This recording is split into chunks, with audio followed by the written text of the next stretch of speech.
So this is the caliber of the caster Aints Ul Gown. He had underestimated him. Well, he hadn't meant to. Based on what Gazef Stronov had said, he had imagined the most powerful being he could. But Aints Ul Gown was actually on a level where even that was an underestimation. This was too far beyond his expectations. Who in this world could have guessed that Aints Ul Gown possessed this much power? Who knew such power even existed? With an eye on the monsters as they closed the distance, gradually looming larger, he bawled out orders at the nearby soldiers. This battlefield is nothing but the site of a massacre now. Just run, your lordship. A mounted knight removed his helmet as he shouted.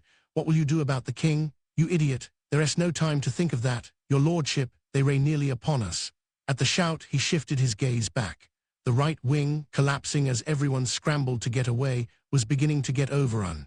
It seemed like the monsters were making a beeline for him. But it was less like they were aiming for Marquis, Revan, and more, as if it were just a happenstance outcome. And in reality, the other Dark Young were nowhere near the Marquis's position. Where is the king? Over there. He followed the soldier's pointing finger. He saw a Dark Young closing in on the king's flag. The Marquis hesitated. What would happen if he went to save him? But if they lost Ramposa I now, it could very well lead to the kingdom's ruin. But leave him to Sir Gazef. Marquis Revan trusted Gazef. He was the warrior the kingdom cherished. Of course, even he probably couldn't defeat the Dark Young. But surely he could pluck the king out of this chaos and make it back alive. Marquis Revan, this is bad. Please hurry and make your escape. Marquis Revan's hesitation disappeared at the shout from his most trusted former Orichalcum plate adventurer. Your lordship. It was less of a shout and more of a shriek at that point. Marquis Revan roared back at him. I know, let us get out of here. He didn't have the wherewithal to use a flowery word like withdraw with the monsters closing in. Please leave rounding up the army to me. You should leave this place as fast as you can. Flee to Rantel. The one shouting was a man with sleepy eyes. He didn't look like much, but there was no one else he would entrust the army to. Do it. If you need my name, use it. I'll take responsibility. The sound of the hooves was near. He was too scared to turn around, so he kicked his horse. But it didn't move. He kicked harder, but the horse still didn't move. It stood at attention with its ears down. At that moment, a group of horses tore through the confusion, kicking people aside as they went. The men on top clung desperately to the animals' bodies, seemingly unable to grab the reins. Ironically, the war horses, who were used to the battlefield, were paralyzed with fear, but the untrained horses hurtled away in a panic. I never thought training my horse would come back to bite me. Horses were skittish by nature. It was through training that they became war horses who stood unafraid on the battlefield. But that was why his horse was incapable of moving. It had suffered a mental shock, but its training taught it not to run. Excuse me, Lioness Heart, Wing God Priest Joran Dixgord cast an anti-fear spell on the horse. Having regained composure, it snorted. Marquis Revan, we'll lead the way, thanks. Marquis Revan raced off, under the protection of his former Orichalcum plate adventurers. People shouted, I pray you'll be safe. It was extremely difficult to ride a horse through a crowd that had lost all military discipline. The crowd resembled a rioting mob more than an army. But it was possible because his subordinates were Orichalcum plate adventurers with skills nearing the upper range of human potential. They wove expertly through the flow of people. That monstrous caster, he can be allowed to stay in the human world, rocking up and down with his horse dash, the Marquis cursed ain'ts. Shit, we've got to do something. We have to think of a way to defend the human world, our future, he mumbled in spite of himself out of fear. If he didn't say something, if he didn't distract himself, the danger would compel his intelligent brain to imagine all the nightmares closing in on him. When he got back, he would need to bring in Prince Zanak and Princess Rena before coming up with countermeasures to face that extraordinarily powerful caster. At this rate, all of humanity would be conquered if they were lucky. In the worst-case scenario, the human race might end up Aints Ul Gown's plaything for the rest of its existence. Someone nervously sucked their teeth. The sound was audible over the galloping horses. This is bad, Marquis Revan, veer slowly to the right. We ray being followed. They don't even seem to have eyes. How can it see us? Screamed the thief Lockmeyer. Lund, is there some kind of spell you can cast? No, do you really think any magic would work on those things, Lock? We still need you to try. Cut it out. We don't have time for this. Maybe it just happens to be running this way. Marquis Revan, go ahead of us and veer off to the side."